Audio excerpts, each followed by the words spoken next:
gonna get started on building a base for this dresser. You guys requested a little bit of a tutorial, so I'm going to add all of the sort of step-by-step parts into a highlight on my profile and save them all there so that you can watch it from start to finish once we're done.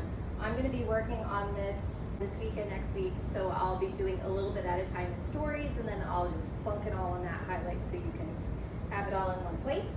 So we're gonna do a pretty basic base build here. The typical one that you've probably seen around, made out of 2x2s and 1x3s or 1x4s, where there's 4 2x2 legs on each corner and the wider boards in between on the front and the sides. So the first thing that we always gotta do is get our piece prepped. I always build my base separately from my piece, and I tend to do it first so that I can flip my piece upside down, sideways, backwards, forwards, whatever I need to do to get my measurements, get my base built right, and figure out exactly where it's gonna go before I paint it or before I stain it, so I know I'm not gonna muck up the finish or anything like that. So my pieces usually look unfinished when I'm planning bases, but that is just how it works best for me. So the first thing we gotta do is flip it upside down, get our measurements, and figure out how much lumber we need to buy. One more little quirk about this particular dresser that I wanted to add before I flip it is, you see how short it is? It's actually up on dollies. Now I've already taken off its original legs, so it's sitting on some dollies already, and you can see this is not a typical dresser height. This wouldn't fly. So one thing you also need to take into account when you're base building is making sure that your final piece is going to be the average height of a dresser, so you don't make it too short. I've got to take special attention with this piece in particular because it is pretty short. The original legs that it had were 7 3/4 tall, so I know right off the bat my legs have to be at least that tall. So when I took the legs off of here, it's actually only like 22, almost 23 inches tall, but a dresser for modern buyers nowadays needs to be somewhere between 30 and 36 inches tall. That's what buyers will be expecting, or that's what you would want in your own home. You want it more like here, not down here. So that's just an explanation as to why mine looks so short, is I have already taken its original legs off, and that's what we're going to be building that height back up with our base. So now, as you can see, he's upside down. You're looking at the bottom of him. Here's the front, and he's upside down. So the next thing you want to figure out is where your support is going to be for your base that you're going to be able to screw your base into.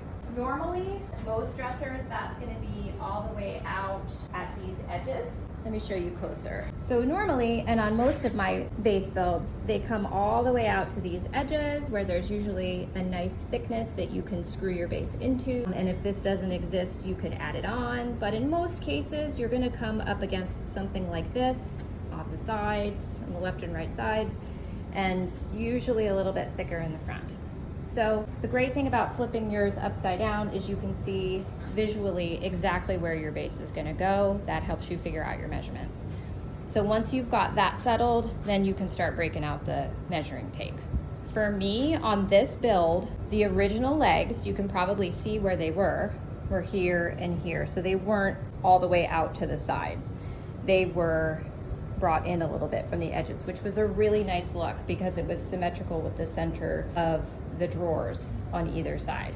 So I'm actually going to be replicating that for my base, and I'm able to do that because this brace is already here. If this wasn't here where the original legs were in, I would have had to add it, and that's a whole nother tutorial about how to shore up a bottom that we can address. Or if you're working on a piece and you can't figure out where the support is or what you need to add, just message me and I'll try and give a picture of it upside down. I'll try and help you figure it out. And because in most cases I would do just what they've done here, which is basically add some scrap wood, which this is a very nice thick piece, thank goodness, but it's obviously attached here and here. And so that's basically what you would need to do. Like if your piece didn't have enough support on the edges, you just get some scrap wood and attach it with some screws or even pocket holes so that you have a surface for your base to screw into. I got lucky with this one and it looks like I don't need to add any support. I've got plenty. So I will be measuring my base. Will go from that support across the front to that support. So that's what I'm going to be measuring. And yes, I build a 3-sided base. 1, 2, 3. You'll find some people do put that back part across, but in the grand scheme of things, if you look at the load of the piece of furniture, it doesn't add all that much support, if any. So when you don't add that back piece, you can actually save quite a bit on materials because you're not having to buy that another long stretch of 1x3. So it works out for me. I have literally never had a problem building a 3-sided base. It's never been a structural issue for me, so I continue to do it because if it ain't broke, don't fix it.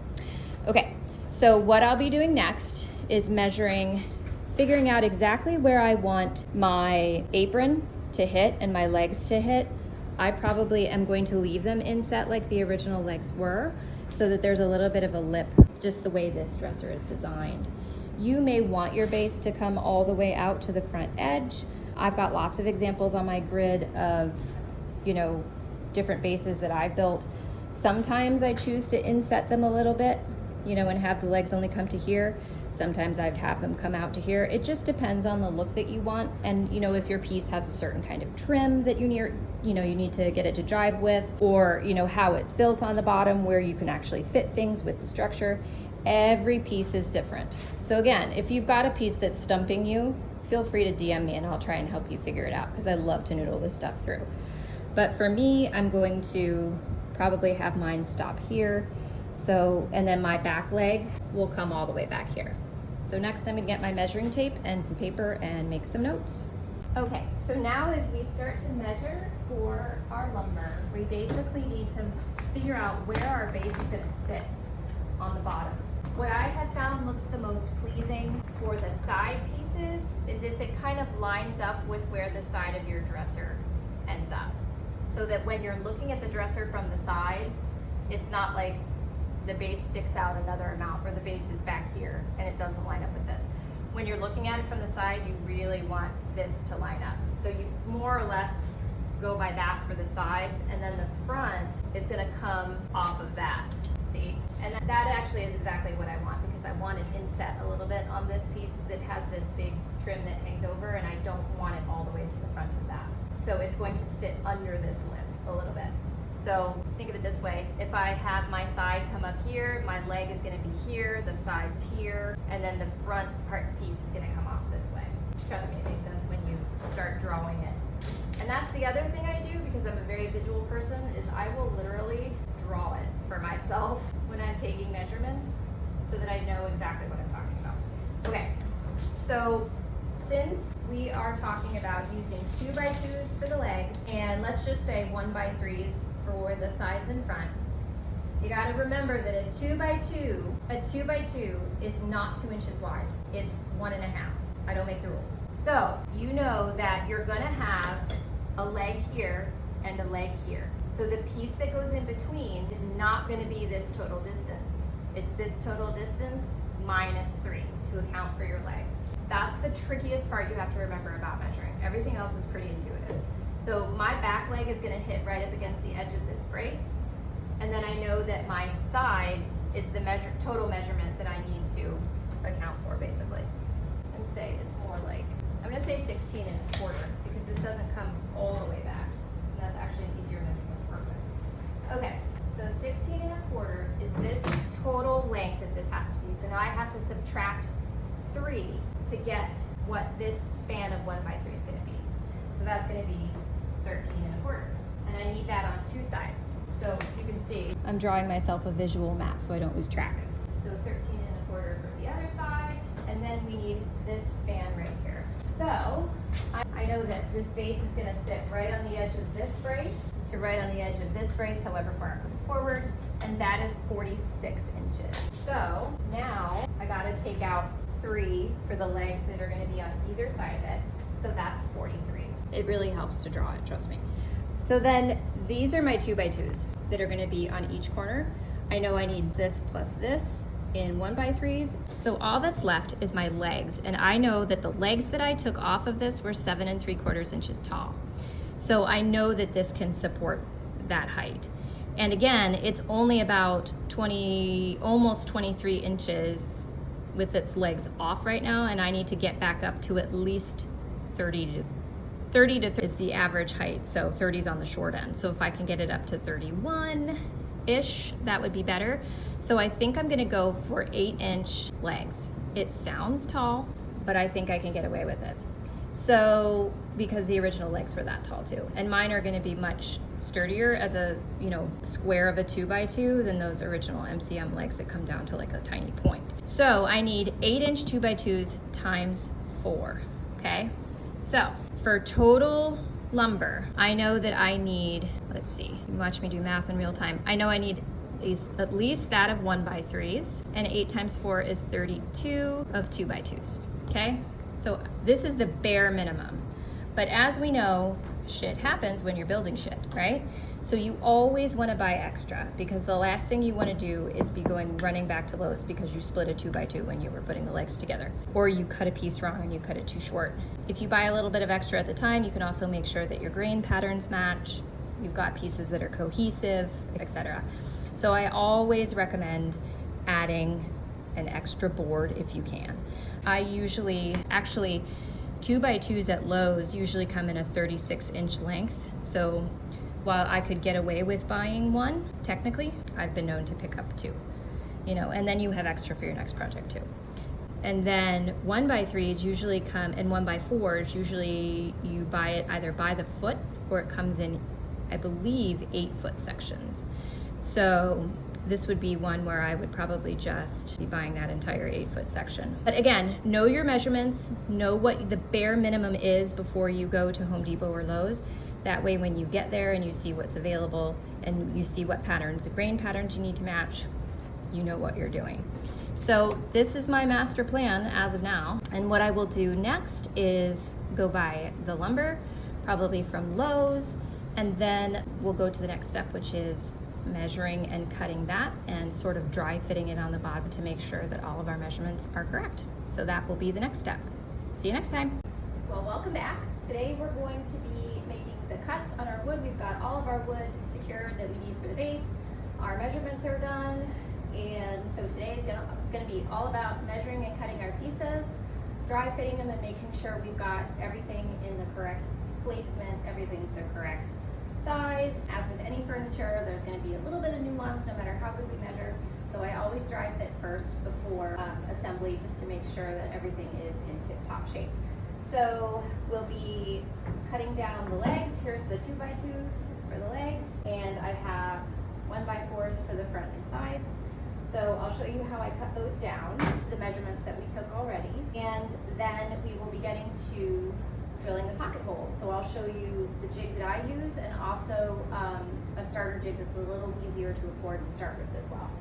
So those are the next 2 steps. I always drill my holes before I sand my pieces. That way you can sand down any roughness from where you drilled your holes. And then I also completely sand my pieces up to the grit that I need them to be before I assemble the base. Things are a lot easier to sand when they're flat. So I always do that first before I assemble and screw everything together. And then I go around once the base is totally built with a final hand sand and a flashlight to look for any inconsistencies, swirl marks, etc. Since I usually stain my bases with Fusion's stain and finishing oil, I only go up to 120, which is one of the perks of using that product, is you don't need to sand up very high. It actually performs better for me at 120 and no more. So I will probably sand all of the pieces once they're all cut with 80 and 120 before I assemble anything. So we're going to start out today with some cuts and then hopefully get into drilling the pocket holes, and I will show you what a pocket hole is and what it does and why you need it for this type of assembly. So let's get started. So we're going to make our cuts on a miter saw today. I do have a 10-inch Cobalt that I got from Lowe's. I love this one because it is a dual bevel, so I can pull it out, push it in, I can bevel it this way, that way, angled cuts, straight cuts, whatever. These cuts can be made any way you can make them because they're all straight cuts for this base. So even if you have a miter box and a saw, a hand saw at home, you can do it. This just makes it a little bit faster and easier. But a couple of things I want to note about how I have found this works best for me. I don't use the stock blade that came with the saw. I did upgrade my blade to an 80 tooth which is a finer tooth, so that I get nicer, finer cuts, because I know that 99% of the time I'm going to be cutting hardwoods like oak, and it just makes it so much easier and smoother. And I highly recommend, if you're going to invest in a miter saw, that you upgrade your stock blade to something like an 80 tooth blade if you're doing a lot of furniture work. The other thing you want to remember is to have dust protection and eye protection. You may think it's dorky and not want to, but trust me, the first time you get sawdust in your eye, you'll be like, why wasn't I just wearing the cute glasses? Huge benefit to wearing this, especially if you don't have the world's greatest dust collection. As you can see, I kind of don't. You really do need to protect your eyes. It will fly everywhere, no matter how neat you think you are. So definitely bare minimum here. And then another thing that you want to remember when you're making cuts like this on a miter saw is not to start from the stock end of the lumber that you get from the store. Let me show you. Okay, here's my 2x2 fresh off the shelf from Lowe's. This is how they cut it, and their machines are great, I'm sure. But fair warning, these ends are not always square. So don't base your measurement off of the factory end of lumber that you pick up at a big box store. What you're gonna wanna do, the first thing you do before you start any cuts on your piece is take this end off and then measure from there. So you would basically just slice off a 1/4 inch. If you've calibrated your saw and you know it's square and all that kind of stuff, that is gonna give you a way better start on anything than using the factory end, because you could get all the way through and find that your cuts aren't square. It has happened. So the other thing that you want to remember is that you're not going to measure, like I need 8-inch legs. I'm not gonna go 8, 8, 8, 8, 8 all the way down and expect that to be correct, because it won't be.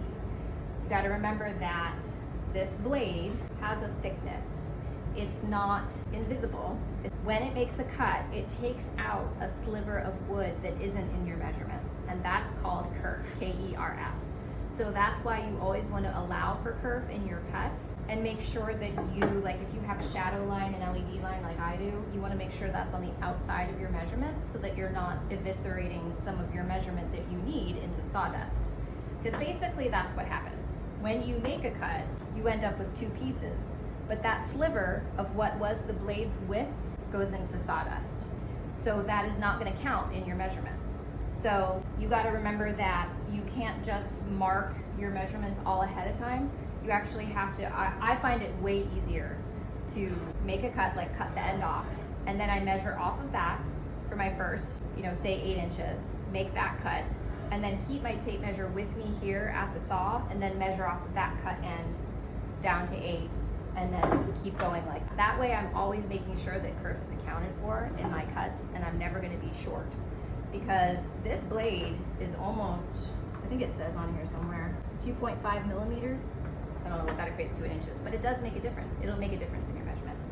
So that's why I always make sure, and I'll show you when I'm making a cut, that my blade, the guide that shows me where the blade is going to hit, is on the outside of my measurement, so I can make sure it's not going to take away any of that length that I need. And then I start my measurement over from the new piece. Another thing that you can do when you're measuring your legs, especially when you want all of those legs to be exactly the same length, is to use what's called a stop block. Cut one 8-inch length, and then you essentially clamp another board or piece of scrap wood here at that same measurement, so that your new, and I'll show you this in a minute, your new piece just hits up against here and you know it's exactly the same length. That way you're not remeasuring every time. I have found that's the easiest way to keep all 4 the exact same length, which you want, so that your dresser will sit flat on the floor. So I am going to get started here. I will mask up, make my first cut, and then set up the stop block. Okay, hopefully you'll be able to hear me once I get my safety gear on, the world's dirtiest mask. So the first thing I'm going to do is cut off that factory end like I talked about. So you'll see when I pull my saw down, I was very adamant that I got a saw with this shadow line. Hopefully you can see that from where you are. Maybe you can't. You see that? So it's showing me where my blade's gonna go. So I know, and it shows me the curve too, which is great about this saw, because you can make sure that you always see the whole width of the blade, not just like a laser line. So I'm gonna go ahead and cut this off, and then my first measurement will come off of what's left.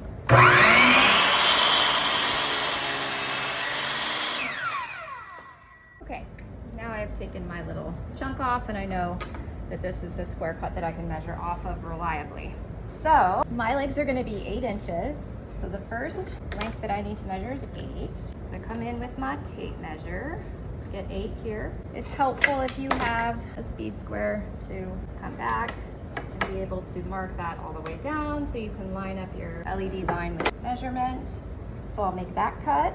And so I'm gonna make sure that my LED line or my shadow line is on the outside of the line that I drew, marking my 8 inches. That way I am absolutely sure I'm not gonna cut any of that measurement off.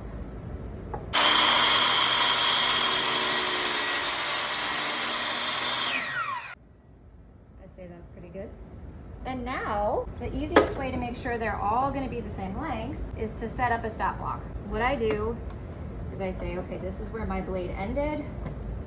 It's where it went through. I push this all the way up against the blade, and that way I know this is where my block or my scrap wood or whatever needs to go on this side and be clamped on to whatever part you can finagle on your saw. They're all kind of different.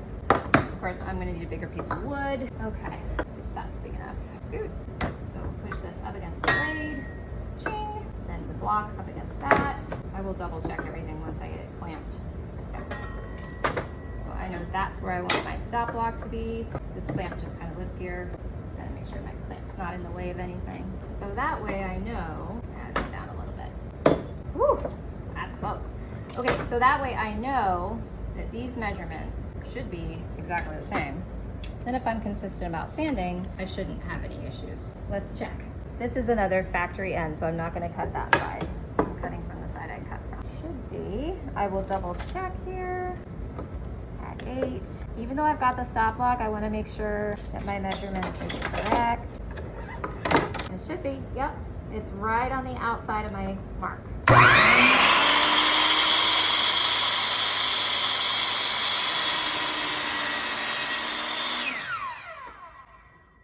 Okay, now these guys should be exactly the same. So that's how a stop block works. It's pretty stinking cool when you need consistent measurements. And now I feel comfortable. I don't need to measure the last 2 because I know my stop block's in the right place. So I'll just cut those 2.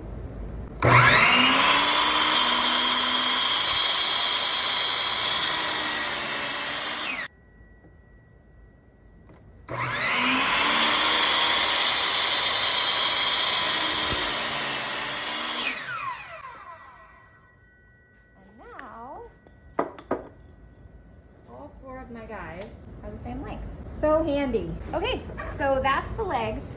The same principles apply for the apron piece and the side piece. With those measurements, I'll cut the factory ends off first, then measure from there on my 1x4s and get the piece for the front and the piece for the 2 sides. And then we will get on to drilling the pocket holes.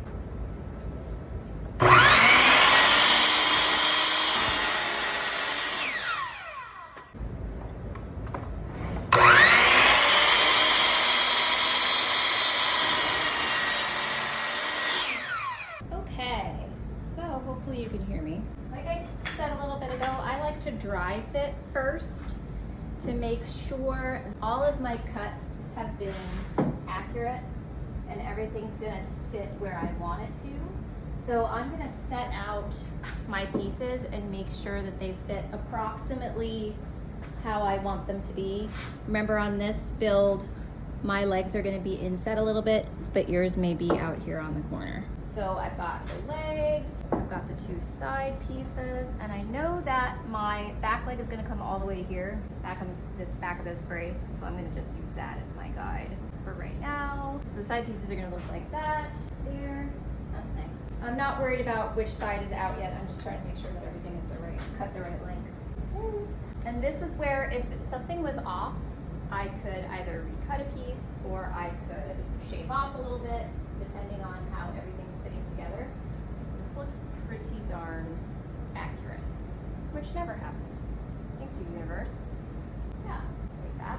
The bottom of the dresser is not perfectly plumb since it's older than I am, but that can be mitigated when you are screwing it in. So I'm not all that worried about that right now. Yeah, it looks like we are right on target for where this is gonna sit. And what I'm making sure too is that those are gonna be in the center. Yeah, if I keep everything aligned with where they have the braces, it looks pretty darn good. Okay, so the next thing I will do, so let me show you what this looks like from the front. So now you can see it starting to come together. It's usually at this point that I will literally take a picture of my project. Sorry, giving us a little more room. And flip it upside down on my phone so I can see what we're looking at.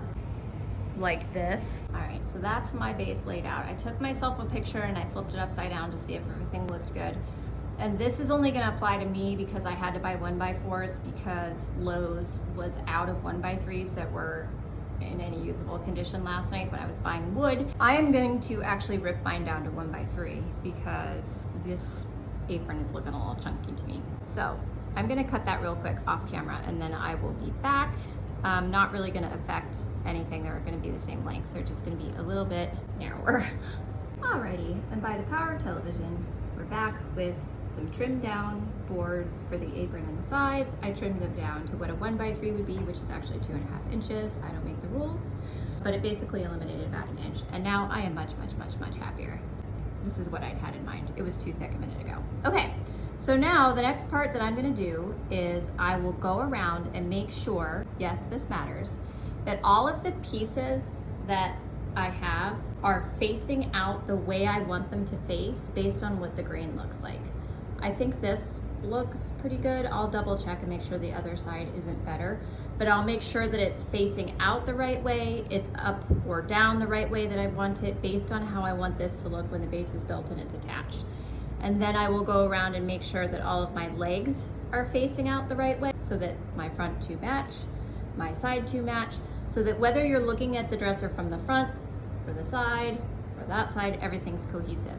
And I will go ahead and mark, probably with some tape so I don't sand it off, like front, back, left, right. And I always mark which leg is which, left, right, front, back.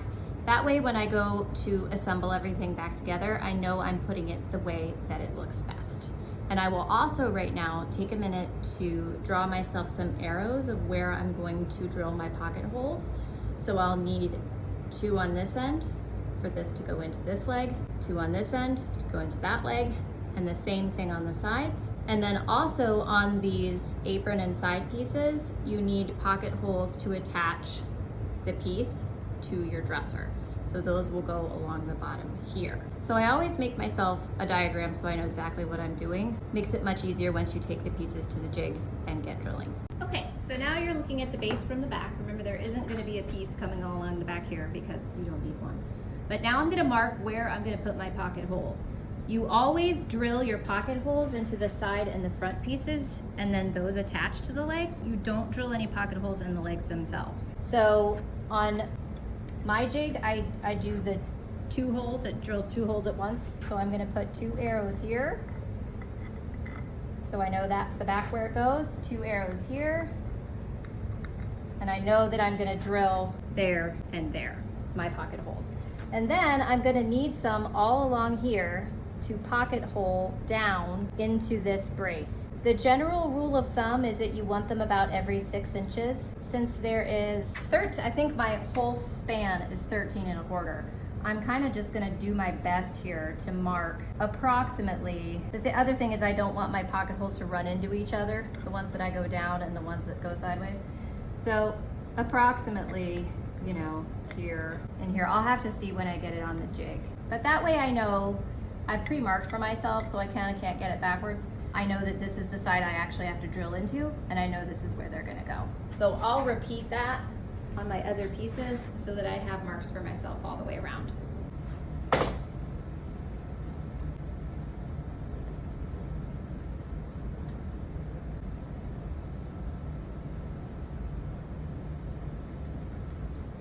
Okay, next we're going to talk about drilling our pocket holes. Now, what is a pocket hole, you ask? A pocket hole is how you join 2 pieces of wood together at 90 degrees like this without having a visible screw. So it is a little channel that you drill into the wood to slide a screw into so that it's hidden. you might start with, this is the 720 Pro. This is a couple versions up. If you're doing a lot of pocket hole joinery, this is 100% worth the investment. But you might start with something smaller like this, which is the R3. This is where your drill bit goes. This clamps onto your piece with a face clamp like so. It can rotate around depending on where you need your holes to be. You would clamp it on and Bob's your uncle. This is a very affordable entry point. I want to say, I'm going to get it wrong, I want to say it's about $40, but I will check. And makes it really easy to get pocket holes wherever you need to really quickly. If you're not sure how many projects you're going to do, it's a really good place to start. I also still keep one of these around for the odd occasion when I need to drill a pocket hole on an angle. It's easier. But for most things, I will use this. The great thing about this is it clamps it for you. You slide your piece of wood in here. You have your choice of, it's got 3 places here to put a drill bit. You can do 2 holes, 1 hole, 2 close together. Gives you options between where the 3 parts are. You can also adjust the tension here for how much it needs to clamp onto your piece of wood. By and large, I'm always using pieces of wood that are 3/4 of an inch because they're 1x3s or whatever. So I really don't need to adjust that. But the nice thing is this auto clamping feature. Yeah, I've got mine all the way tight. So let me just show you how this works. So I know I've marked on here, like I need to put my arrows, forgive my messy arrows, I need to put my holes down here, right? So the cool thing about this is I can just slide this in here, put it about middle-ish, slide this pedal down, and it holds it for me. No muss, no fuss. And then same thing for these ones across the bottom. This, I would just put it in this way, clamp down, and I'll be screwing through here. So the 720, I've had this one for over a year and it's still going nice and strong. It does have where you can hook up a shop vac right here. Sometimes I tape mine on. It's not a perfect fit, but duct tape works just fine. I probably won't do that today so you can hear me, but it does have the option to hook up dust collection. And this switches either side depending on where you need to have it. You can push this in. And if yours isn't wedged because you never move it, take my word for it, you can switch it to the other side. So let's get the drill out and the drill bit and I'll show you how it works. Okay, when you buy a Kreg jig, it usually comes with the drill bit that you're going to need for your drill, any power drill. As you can see, it's gigantic and it looks like, yeah, it's huge. It looks like you could drill a tunnel with that. And you basically are. So put that bad boy on there. The other thing to note about the bit is it has a depth collar right here. It comes with a little pin to adjust this depending on the thickness of your wood. And they're talking about thickness. Okay, so for 1x3s, 1x4s, etc., this is always 3/4 of an inch. So you'll want to make sure that the depth collar on your bit, which I don't know if you can see it through there, but it's set to 3/4. You can also set it to 1/2 inch or 1.5, but mine is at the correct place right now at 3/4. That'll make sure essentially that your pocket hole is the correct size. So what you'll be doing is essentially drilling a little tunnel for your screw to sit into. And that's so that the screw can hide on this side and come out through this end and meet your other piece of wood, say this guy. So the screw is going to come down here, out the end, and into this part, but you're not going to see it here because it's going to be hidden in this little tunnel that you're going to dig for it. And then that way, or it's more like that. So when you're from the other side, you're not going to see anything. But from this side, once you sink that screw all the way down into the pocket hole, you're not going to see it at all. You can basically get a very good, strong hidden joint without needing to use dowels. So you'll want to line up your piece. I'm going to use the 2 on the outside. That's typically what I do with bases so that I have sort of full coverage when I'm assembling everything together. I'm going to clamp my guy down. And then as far as the drill goes, when I am drilling the holes, because this is oak and it's a hard wood, you want to make sure that your drill has enough power. So I usually have it on 2. And then unless you want to be here all day, I usually kick it up pretty high. If I need to make adjustments along the way, I will. And then do note that these settings will change once we're actually assembling with screws, because then you really want to be a little bit more careful. But for drilling the holes, you want more power on your drill. So I do use power 2 and pretty high torque. So let me see here. Okay, so I'm gonna be using these two. Okay, one more thing that helps, a fresh battery, because this is taxing on your drill sometimes. So you just seat your drill bit in here and go to town until the depth collar hits the top of that hole. And then back it out and do the other side.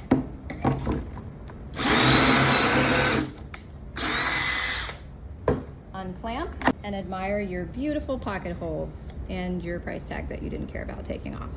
So this is a pocket hole. This is real life, folks. Okay, this is a pocket hole.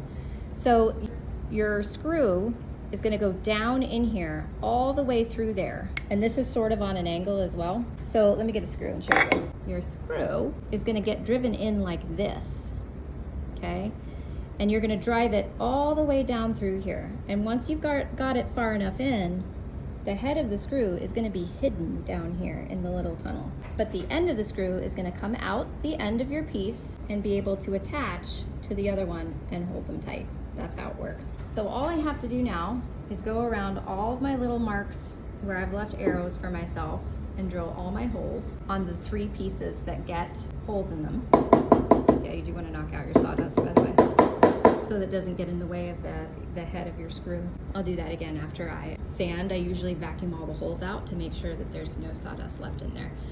So I'll go around and drill all my holes on all 3 pieces, and then we will be ready to sand. But that's the basics of, you know, pocket hole joinery and how it works, and why it's important is so that you have hidden joints, so that from the front of your base, you're not gonna see any assembly. So here is how the R3 and also how that works. I'm not sure it's properly positioned right now, but it's got these like hooks on that side and it hooks onto your piece of wood. You clamp it and then you would drill it like this. So these smaller jigs are definitely, they do the same thing. They still drill the same hole, same size hole. They're just more compact and don't have the self-clamping mechanism.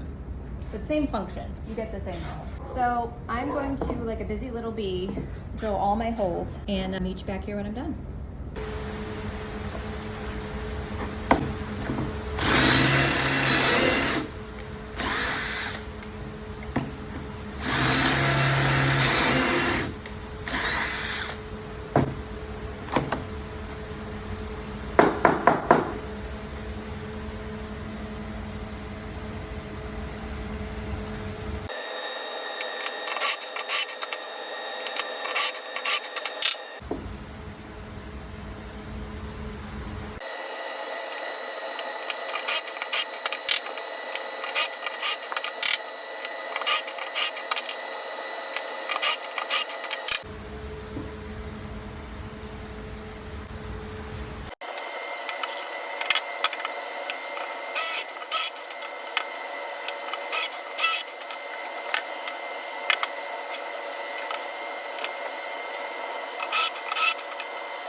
Okay, now we have the very boring part of sanding all of the parts while they're disassembled, because it's easier when everything's flat.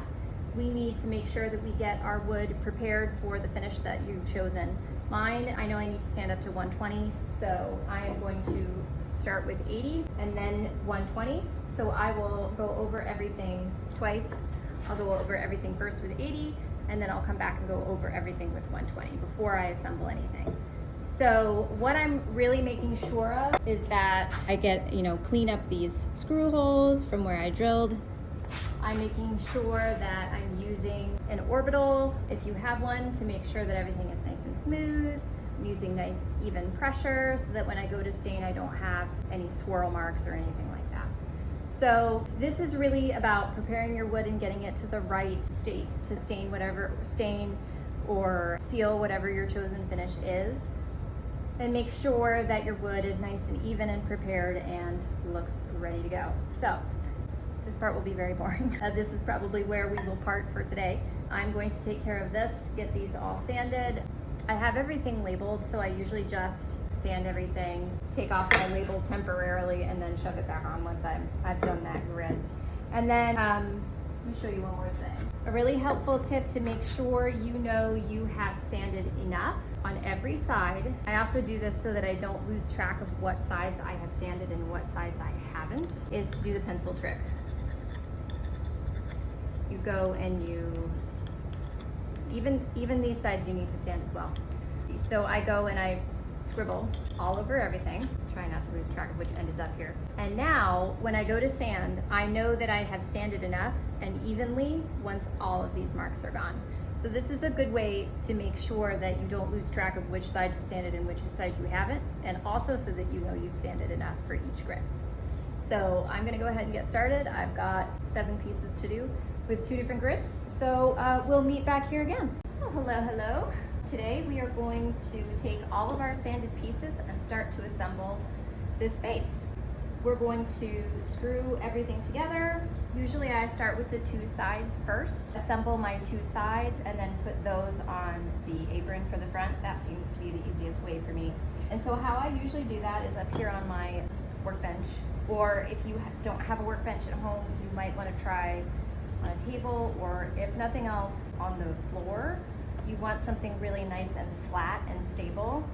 So I definitely recommend a big flat surface if you can find one. It just helps everything stay square. And so I've got all of my pieces have been sanded up to 120. I sanded with 80 and 120. So they're all ready to go, ready for assembly. And so basically what you need from here on out is clamps, your drill, and the bit that you'll be using. I'll talk about the bits here too, because I think that this is another helpful tip that I've come across in my base building shenanigans. This is the bit that usually comes with Kreg products. It's very long, so if you see how long this is on the drill, for me, this is exceedingly hard to work with sometimes. I'm not quite sure why, maybe it's a me thing, but I started looking for shorter alternatives and had a much easier time getting in and driving the screws. So I found one that's sort of medium length, sort of medium-ish. This one's by Milwaukee. And then more recently, my beloved DeWalt, I found a super short one. And the trick is just making sure that it's got that little square head. Can you see it? There you go. Because, as you can see, pocket hole screws, Kreg screws, have a square-shaped head. They do not have a Phillips head or a flat head. So you've got to have the correct bit to get in there to be able to drive them. So we will be using 1 1/4 inch Kreg screws. That is the correct depth for wood that's 3/4 of an inch thick, like the front and the sides that we've been working with. And the other thing that you want to make sure when you're working with a wood like oak, you want to make sure, here I'll show you the lid. So these are 1 1/4, but you want to make sure that you get the fine thread, okay? It makes a huge difference in how well they go in, screw, and not split your wood. So there's, I forget what the other kind is called. I found one that I must have bought by accident or used on another project. The other thing, it's called coarse thread. You do not want this for oak, okay? This is no, this is yes. You want it to have the F for fine thread for hardwoods. So what we're gonna do is start screwing everything together. So the only things I need to assemble right now are my screws here and here. Remember, these are to attach to the dresser. I don't need to worry about those yet, and won't until I stain this bad boy.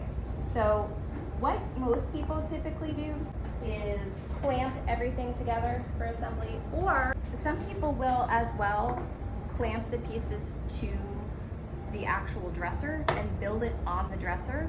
Sometimes that does seem to be practical. I've done that with smaller pieces like nightstands, especially when I've done like multi-step, multi-level bases that are a little bit different than this basic one.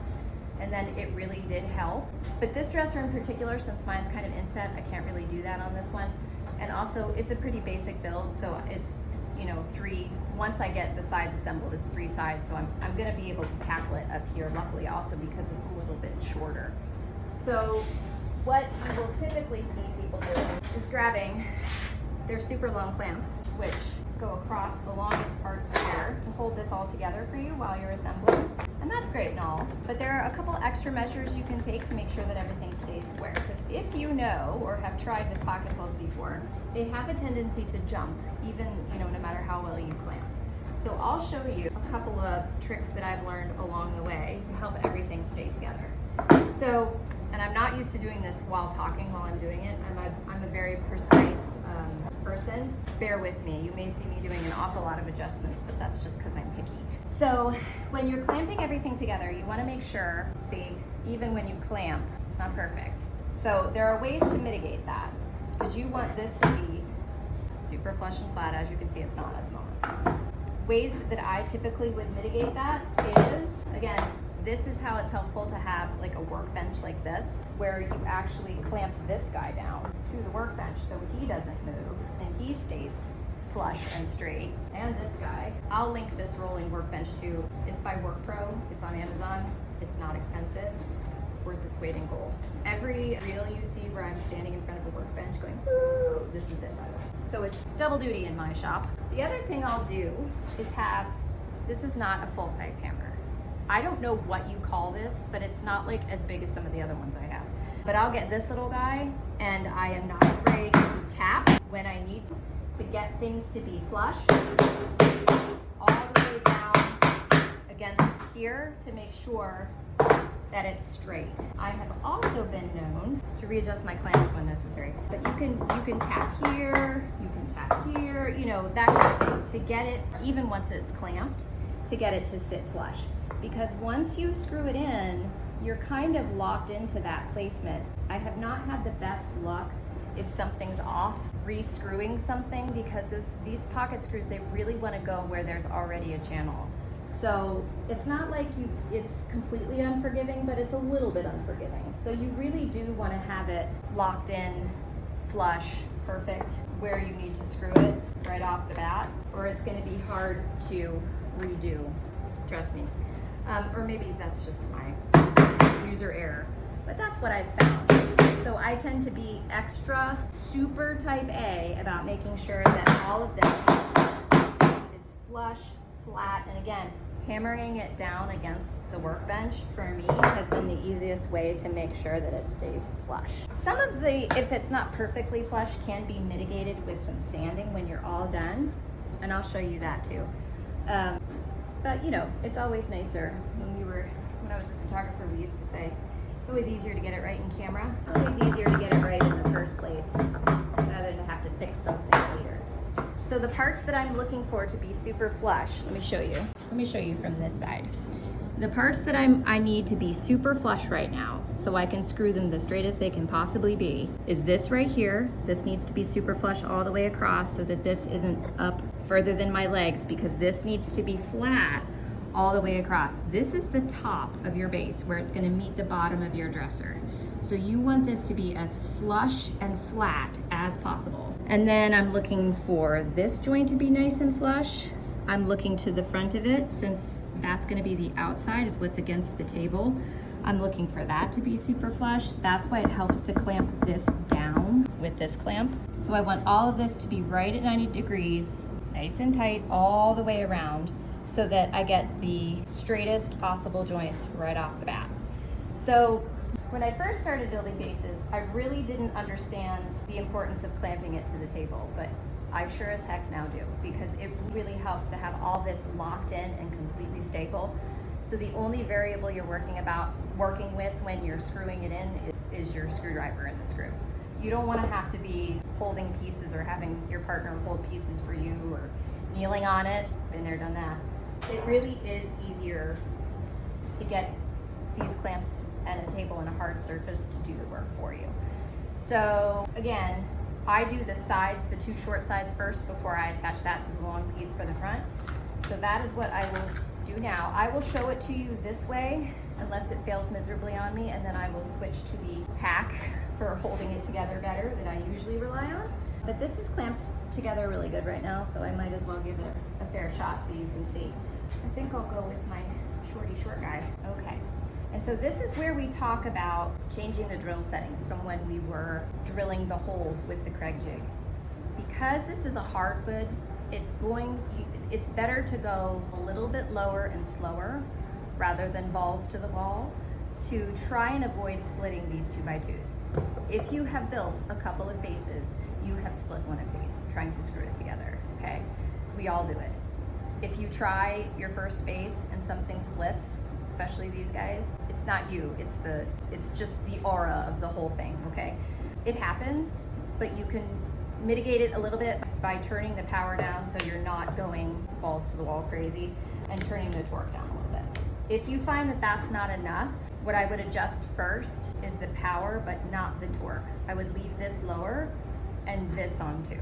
We'll see. So the goal is to sort of start the screw. I usually don't just screw one screw all the way in at once. I'll start one a little bit, leave it, go put the other one in, get that one in a little bit, leave it, and then go back and forth. That helps your joints stay more balanced, less likely to crack, but also it helps everything stay a little straighter, because you may find if you screw one in all the way and leave the other one undone, that you lose alignment. So I'm more of a little bit here, a little bit there, a little bit here, a little bit there, until they're both all the way in. Keeps everything straighter, easier, reminds you to slow down and hopefully not crack your legs.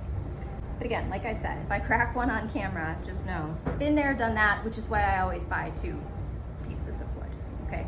Because, or I have, a stash from previous projects, because it's gonna happen and you don't wanna be caught out when it does. You wanna have that extra piece and you can just go, all right, fine, I'm gonna go whip off another leg real quick on my saw, sand it, come right back to it, be good. And then save those pieces for other projects, because if you split a leg and it's only in one place, you may keep it in your stash because you may find you can cut that off for a shorter project later, or it can become a stop block for your saw or anything like that. So don't panic, it happens. We just fix it and move on. So let me show you what this is like with this method. Let me reposition the camera so you can see what I'm doing. Okay, so what I will typically try and do, like I said, is do one side first and then just a little bit, and then come and start the other one just a little bit, and so on and so forth. Again, I've turned my drill down, so hopefully I'm not blasting through here like a crazy person and splitting legs, but let's see how we do. So I get one started, get the other one started. I'm actually gonna switch to a little bit longer, so I think that'll be, there we go. This is the Milwaukee one, a little bit longer. So I'll just go back and forth. So yes, this stage probably takes me longer than it takes some of you, because I really do take it slow, but that's because I've been burned. And this part is always fiddly, so if anybody has any good tips on how to get this part less fiddly, do let me know. If I'm missing something completely obvious, I would love to hear it. But do you see how these screw heads are just going down into the tunnel and disappearing? The end of the screw is coming out into this leg, so it's gonna hold it tight. And then the screw head is caught in the end of this tunnel, so that's the tension that holds everything together. Yep. So you just kind of get it in there as best you can. Yep. And then what I usually do is come around the other side of the table to do the other side, so I have a good range of motion. Okay. This side.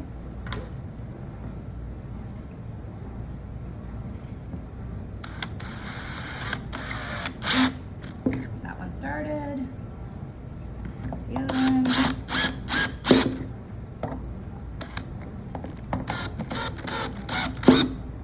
Again, I go back and forth so the tension stays even. We're all doing the best we can. Let the drill do the work. Just get it in there and hidden. You don't want to overdrive these in either. There we go. It will stop. When it stops, you stop. Yep. That's all she wrote. Okay. So there's no way I can get this whole thing in the, can you even see that? Okay, well, there's your side, right? Now here is what I'm talking about, trying to get these perfectly flush. This is very hard when you're doing it with this method. You can see there's a little bit of a difference right there. Some of you may not care about that. For me, that drives me nuts. But just know that this amount of difference can be mitigated with your orbital sander when you're all done. Ask me how I know. So don't panic if it's like this. Because again, like I said, these joints have a tendency to jump. And let me show you what we do about that with the other side. Okay, so some of you may have seen a reel I did a couple months ago about this method using CA glue and accelerator to glue your sides together. I'm just trying to make sure I have everything left, top, bottom. Okay, top, bottom. Yes, okay, this is why we label, friends. So this is a hack to get these things to stay put while you're drilling. Clamps also, but this is just like a little bit more of a helper. You want to have some super glue and some accelerator. Starbond sent me these last year, and I'm still working my way through them. But I've also used a brand from Amazon, which I will link, which I had a little bit better luck with, but I'm out of it at the moment. But this still works. It's just not quite as fast. So what you do, for those of you not familiar, CA glue is equals super glue, okay, for woodworking. And then the accelerator bonds it instantly. So you do CA glue on one side, accelerator on the other, and then when you put them together, it's an instant bond. Shit ain't going anywhere, okay? Okay, so what you can do is you can glue up these joints so you just have a little bit of a handy helper when you're putting everything together. So that's what I have been known to do as well. If I don't feel like fighting with 8,000 clamps, I still clamp it, but it does help. So what you would do is put the glue on one side. That's where that's going to be. Remember, it's not in the middle. For me, I do them flush against the side. Then you put the activator on the other. This you have to work fast because it's an aerosol. Sorry. This you have to work fast because it's an aerosol and it evaporates really quickly. So you want to make sure you've got it.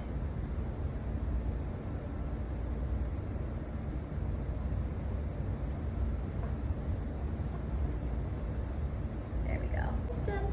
Instant bond. So the cool thing about this is it will hold it right away. The caveat is if you spill your glue, you need to remember to come back and sand this off or else it will affect your stain, okay? Because it's gonna be in the pores of the wood. So I will have to remember to come back and sand that off or else I'll have some issues.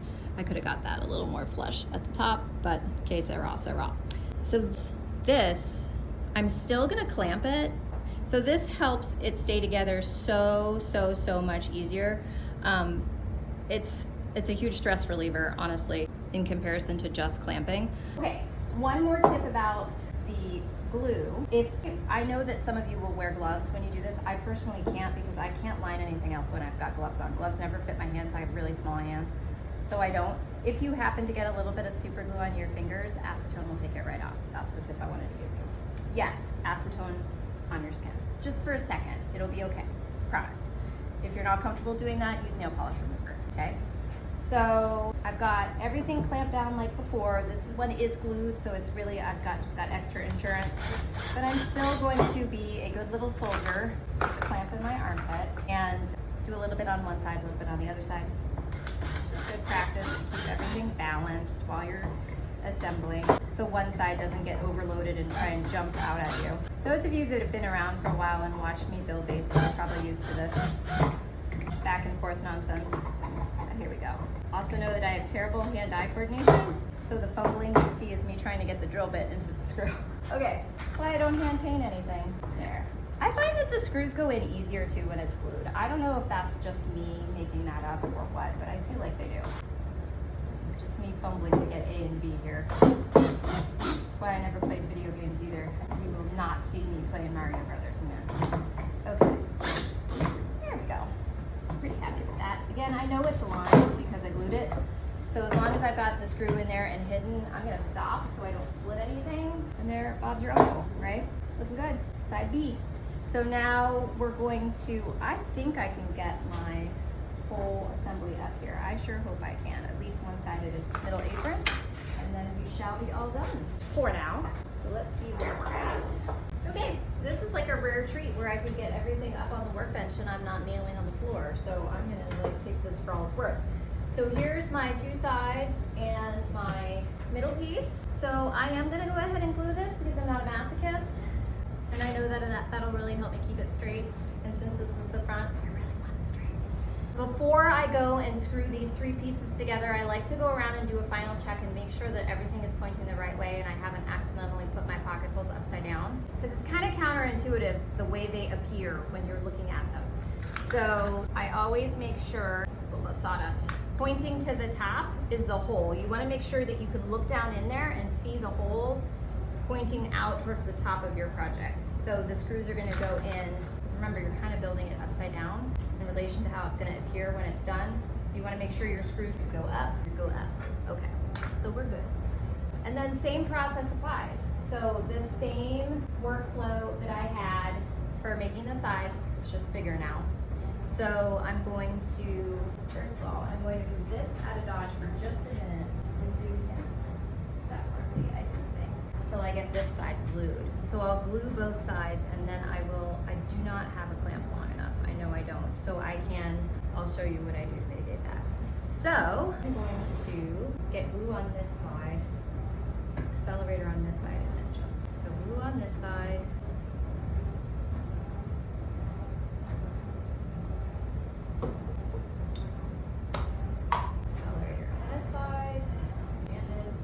Evaporates really quickly, so try and work quickly and soak it. A little bit of pressure for a couple of seconds. It should be good. Just throw another reminder that you need to sand off any excess glue. The first time you forget that and go to stain your piece, you'll kick yourself. Alright, let's get the other side. Always a bit of finagling with these super long pieces. Really rather do it this way. It's going to be awkward, but I'd really rather do it this way, I think. Maybe not. Oh, my accelerator tried, but I'm going to have to do it that way. Okay, so here. Good. Case in point. I didn't get to this joint fast enough and my glue dried, okay? Because it's got accelerator on. So let me show you what to do when that happens. Okay. If your glue dries on you, because the instant the accelerator hits it, it's gonna set, you're gonna have to scrape it off. So just scrape it off with a carbide scraper or sand it off, and then you'll be good. Just make sure it's flush before you put new glue on it. Scrape the big parts off and then you can sand it a little bit. And again, this is a completely optional step, the glue. Even when stuff like this happens, I still find that I get straighter joints with it, so I stick with it with some minor inconveniences. But you do not have to do this step. You can just clamp and screw.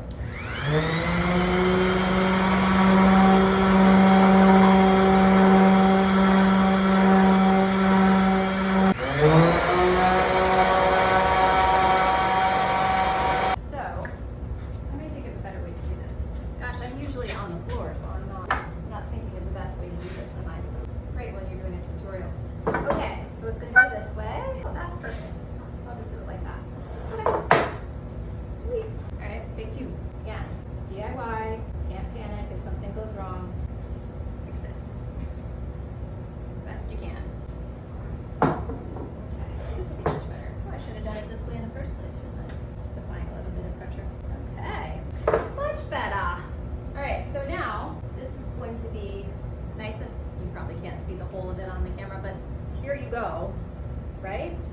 So now we've just got to drive these 4 screws in, 2 here. Clean up a little bit. Okay, so you don't have a 43-inch clamp, you say? No problem. I will show you what we do about that. First, I'm going to, of course, clamp my legs like I did before. Make sure these guys stay put. Much straighter. Okay, now that's locked and not going to move. And then I really do want something to span across that front. So, as you may know, what do we do when we don't have a... Hello?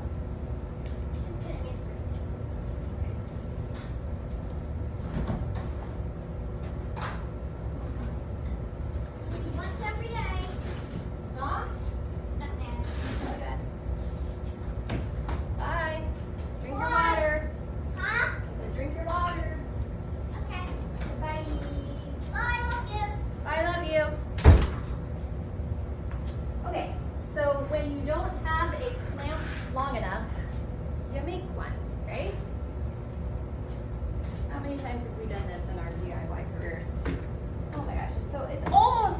It's so tempting, but it's not quite long enough. So, you just gotta make it up like this. And yours also have cobwebs on them from sitting in the corner, just me. There we go, stay there. This guy, this, and we do this maneuver, right? Put them together. The best you stinking can. It is not gonna be perfect, but it's something. And it's holding it. There. Oh, gotta get a little closer this way. There we go. Okay. That's holding nice now. Okay, so as you can see, fear not, soldier. You can rig one. Okay, so let's follow the same process. Little column A, little column B. You'll be better at this than I am. A little bit here, a little bit there. I'm never just going ham on my drill trigger. Side.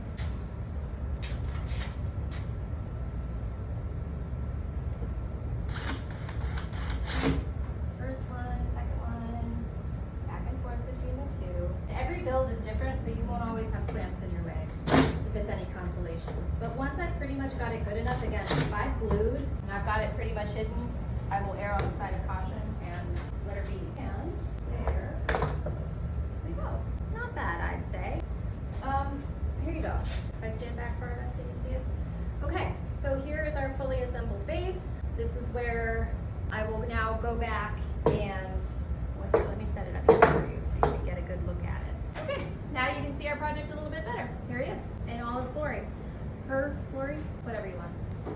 So here is where now I will go back around and make sure that I sand off any CA glue that I might have spilled accidentally. Sometimes also when you're pushing your drill against the wood to screw stuff in, it'll leave little marks. Go back, sand those off. I also like to go around when I've got everything clean and do a final hand sanding with whatever your final grit's gonna be with a flashlight and make sure there aren't any swirlies, because remember, we're gonna be staining this. So any swirls or anything like that you can see with flashlight, your stain is gonna pick up and magnify times 10, and you'll be kicking yourself. Always make sure you go back around before you stain. Check with, I always use a flashlight just because stuff shows up with the flashlight way more than it does to the naked eye. I make sure and that's all good, and then I'll wipe it down either with a wet paper towel and let it dry, or just a microfiber rag, and then it should be ready to stain. And yes, I do stain mine myself off of the piece. I don't put anything together. This is just my preference. I don't put anything together till my piece is all painted or stained or whatever. This is all stained and whatever. So I actually do that at the very end. That way, if anything happens, theoretically, I tell myself I can fix it. But as you can see, up until here, nothing is truly mind-blowing. None of it is truly technically hard. It's a lot of steps, but they're all very easy steps. So one thing I wanted to address, because it's a passion of mine, is I get a lot of DMs and messages going, you know, I really want to build a base, but I'm too scared, or, you know, it's on my list of things, maybe I'll try it next year. I haven't worked my way up to that yet. And, you know, with ya, I gotcha. But just give it a try. Hopefully I've walked through, and I'll walk you guys through staining if you want, and assembling it up, obviously assembling it on the dresser and stuff. I'll probably get to that next week. But up until here, truly, hopefully I've given you a step-by-step for every little part. So hopefully you can go back and play through it all, and I can walk you through it in your workshop, you know, from stories. That's a true hope of mine, that somebody can use this tutorial, literally have it open and playing while they are going through each of the little micro steps. Because it truly is something that is very, especially for us females in this DIY space, it truly is pretty empowering to build something like this, because I really feel like it takes your furniture to the next level, literally and figuratively. It adds so much to a piece, and I would say 80% of my furniture makeovers over the last 2 years have included a base. It's worth it to me for that extra touch, and it truly is something that if you put this little bit of effort in, it helps your pieces sell better. It helps you differentiate yourself from the sea of painted furniture in the market, no matter where you are. And then, you know, this is sort of the most basic build, but from here there's so many things you can do to personalize it and make it your own. You can do tapered legs, you can do 2 rungs here and here if you want. It's basically just pocket holding another bar in here and having two. You can do it on the sides too.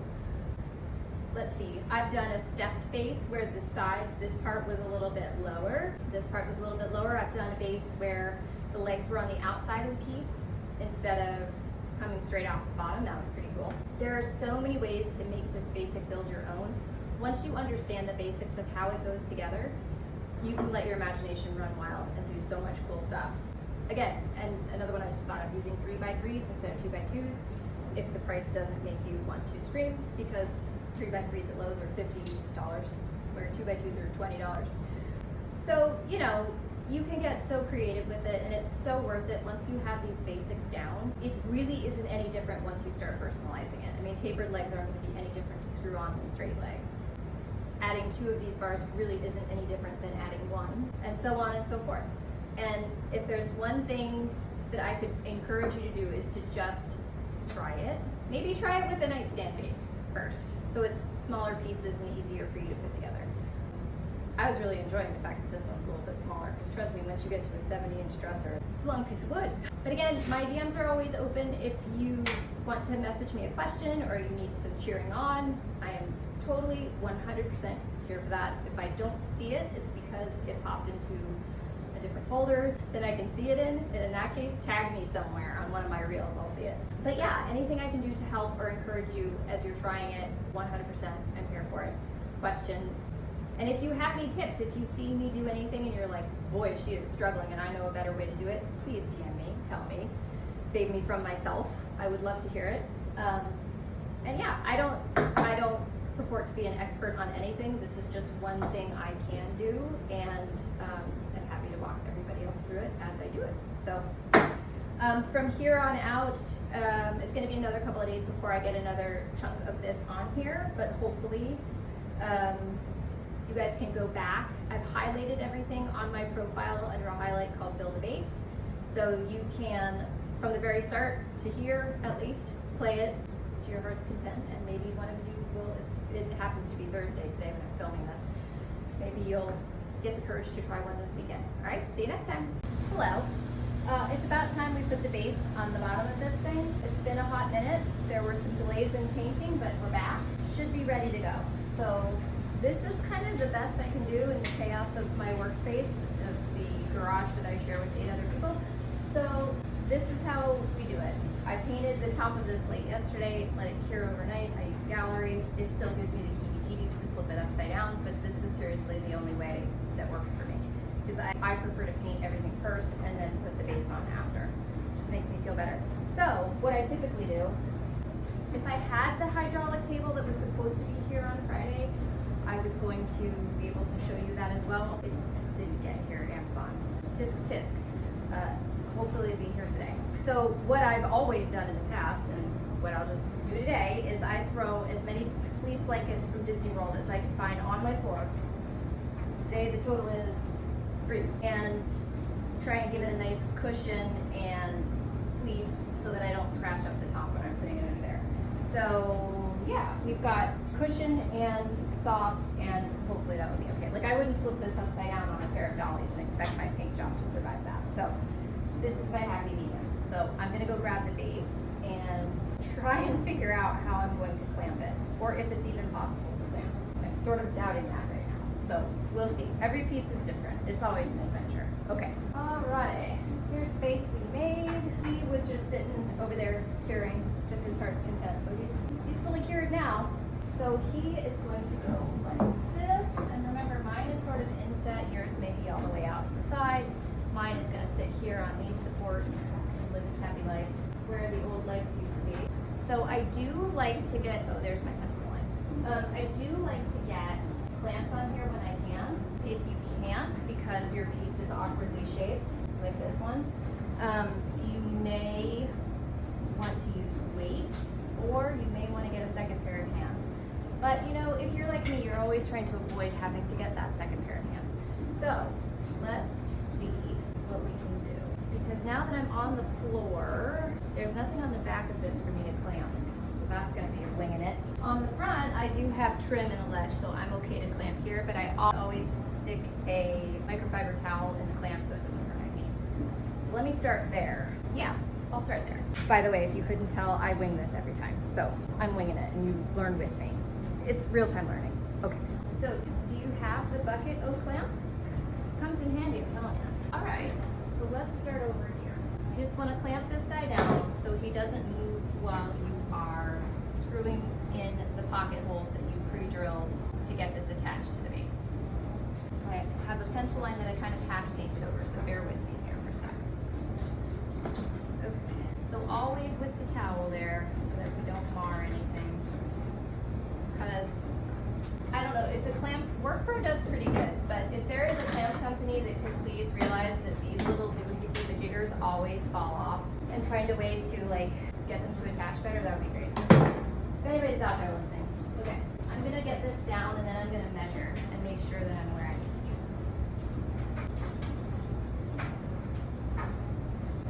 There.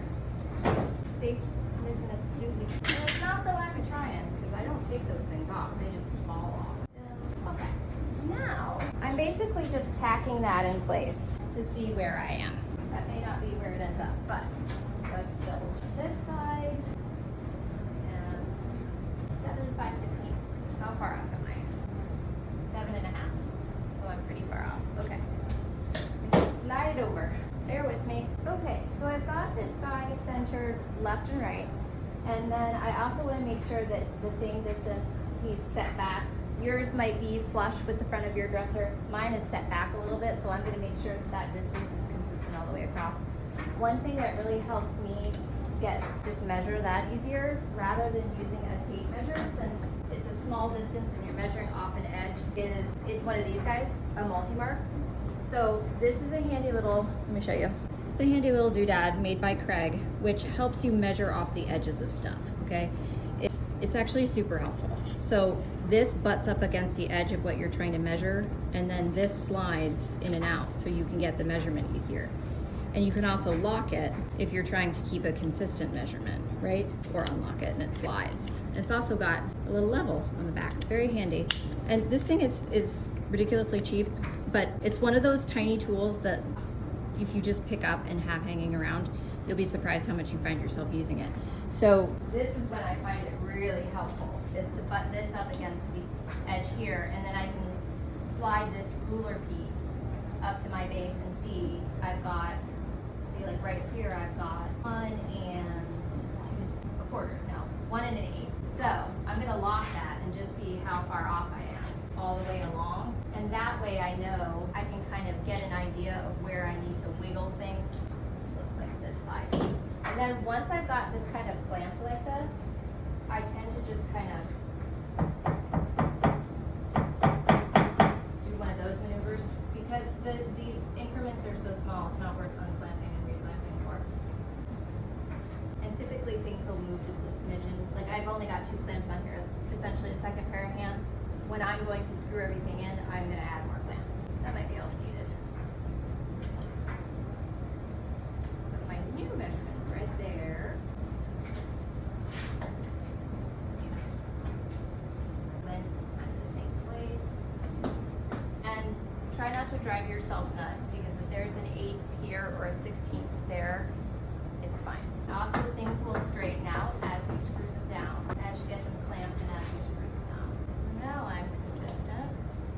And this is cool because I can just leave this locked and go, up and down the whole thing and make sure I have it consistent depth. I don't even have to worry what that actual measurement is, just have to make sure it's the same. And here's the fun thing too.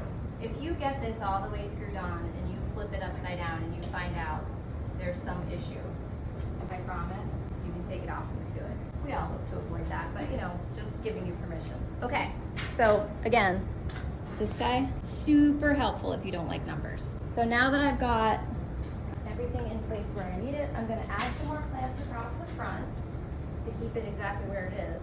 Try in vain to not block my holes that I'm going to be screwing, but it is what it is. And I do add quite a few all the way across so that there's even pressure to make sure that nothing shifts while I am screwing. That's what she said.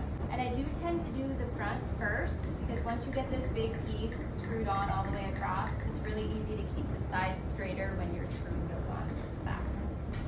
Okay. I can also, okay, I feel like that's a good amount. There, he is comfortably snug all the way across. I know I've measured correctly, so I'm gonna go get my drill. Okay, so remember I like my shorty bit, my shorty Kreg bit. Get him back on. Okay, and I'm gonna be using those same 1 1/4 inch fine thread hardwood Kreg screws, square head. Here's what the top looks like so you can match it at Lowe's. You really want to make sure you're getting this fine thread right here with the F. Trust. Okay, so like when we were assembling the base pieces, calm down, Linda. We need to make sure that we're going low and slow. So I'm going to leave my power on 2, but I am not going to go gangbusters speed-wise, and I'll see where that puts me. But just like when I'm assembling the base pieces together, I like to drive the screws in a little bit at a time and balance them out all the way across the base so that I'm not shifting sort of torque or pressure on the base one way or another. I don't want to get it out of alignment. So typically, I would start in the middle, get those kind of in, and then work my way all the way out to one side, get those kind of in, and then the other side, get those kind of in, and then go around and tighten those little by little, and then fill in between those 3 points. Makes sense in my head anyway. And if you are like me, and you have terrible hand-eye coordination, sometimes your drill may skip. Life goes on. Okay? Alright. Also, I think my torque is still a little high if it's skipping on me. Okay, so I've got those 2 in there, and I'm just going to make sure, double and triple check that I'm not coming through on this side, which I shouldn't be because I have 1 1/4 inch screws. Okay, always double check, make sure you're not busting through your trim on the other side, because boy, will that ruin your day. All right, so now I've driven the center ones in a little bit. Now I'm gonna go out to the sides. It's not a race. Take your time. I put 1 on the left, now I'm gonna put 1 on the right so I don't torque it one way or the other.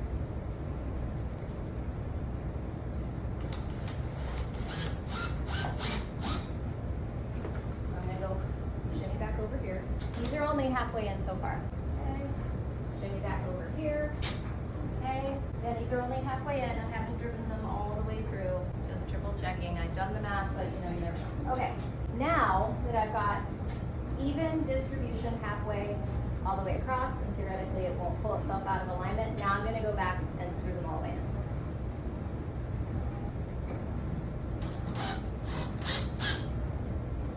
And typically, when it stops, I stop. Okay? 1, I don't want to bust through the other side, but 2, this is not the time you want to overscrew and possibly mess something up.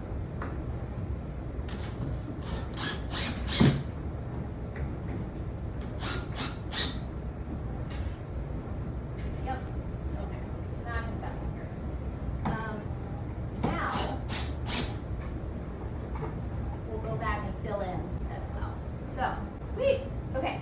So now for me, that means I've got 1, 2, 3, 4 more sets here, and I can just kind of go back and forth, same method, and make sure I'm keeping even pressure all the way across.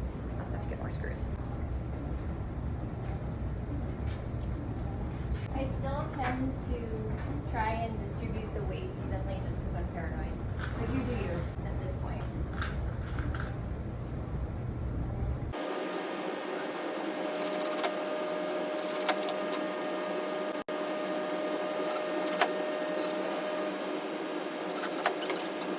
Okay, so for the sides, if you can find a way to clamp this on your piece, do it. I can't. So I'm gonna wing it. Do as I say, not as I do, okay? I've got a pencil line here, and I'm gonna use my body weight to hopefully keep this straight and put a screw here. Okay, now he's staying put. Okay, I'm satisfied with that. I think that is the best we can do. He's straight and he's in. Okay, now I'll go back and put 1 at the farthest point away from that to keep the tension even. And then I have 2 more in the middle. Going halfway right now just to keep it straight and level since I don't have it clamped. And then I'll tighten everything. Okay, so I have 4 screws back here. Your amount may vary. Got it. Okay, he's right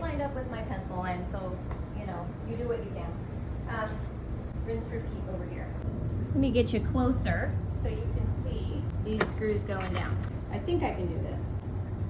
I'm gonna line this guy up with my pencil line so I know he's straight, all the way back. Okay, so now you can see what it looks like. Same principle applies. I have the worst angle to screw this one, sorry. Same principle applies as when we were building the base pieces. These pocket holes are gonna hide the head of the screw once it's down in there. And they actually do make little wooden plugs, which I'll show you in just a second, if you wanna hide that, okay? We'll go back and get everybody all the way down. Again, please clamp this on your piece if you can. There we go. And he is not going anyways. Okay, while I have this close up, let me show you. You can get these little plugs if you wanna hide your holes. I personally have never felt the need to be this extra, so pardon me, I don't even know which way they go in, but I'm assuming it's like this, and then you, I guess, saw it off? Not entirely sure. Do your own research, but these are a thing. Here we go. Let me show you. This would have been the thing to show you first. Kreg actually makes them, I guess, in different woods, because look, some time ago me bought the oak version. That was very thoughtful past me. Future me says thank you. So if I can get it open, there we go. These are much smaller. Okay, so maybe I just had the wrong size. So Kreg actually does make these. They've thought ahead. So I think I'm just doing it wrong, guys. Like that, something to that effect, okay? If you care, plug your holes. Does it go this way? I don't know. Okay, well, oh, there's a handy guide. Okay. Well, anyway, like I said, see how dusty this is? Because it's been in my box for, I don't know, more than a year. If you are so inclined, there is a way to cover these up. There you go. I've given you the knowledge. Now go forth and prosper. And I am going to flip this guy back right side up. Okay, pardon the chaos, but again, working in real time here. And again, by the power of television, voila, there we go. Cute, no? I'm digging the inset. Look. See, you can do this too. You can take yours all the way out to the edge, or like I was saying, just a small change in your math and you can give it a completely new look. I'm really digging that. I'm gonna have to do that more often if there's support on the bottom or add support on the bottom. But yeah, so I've got this guy back up to where he was originally. Remember, this piece had legs when I got it and I made my base the same height. So this is where he's always been, even though he's kind of shaped, which is what it is. And this is the drawers aren't in it, sorry. Forgive the complete, I will tag a complete finished stage shot on the end of this tutorial when I get him stage. His drawers are done, he just needs to get put back together. But this, I wanted you to be able to see it upright and on once we sing. So this is really sturdy. He's not going anywhere, just as sturdy as if the legs were all the way out. And as you can see, plenty sturdy even though it's a 3-sided base and we haven't put anything across the back. Trust me, you don't miss it. And it saves you in materials and time. Highly recommend. So there we are. This now concludes this tour of the base building tutorial 2025. Hopefully in the future I will upgrade this tutorial to where it's a little more professional, but as of right now it's a real life tutorial. And you can see it's very, very achievable. I think this looks pretty dang good. I'm pretty happy with that. And you know, completely achievable for a beginner woodworker. I would consider myself a beginner woodworker and I can knock these out. So again, you don't need years worth of experience, you just need to dive in and it's totally doable. And if you have any questions or suggestions, feel free to DM me and I will share what I know or help you find out what I don't know. Good luck.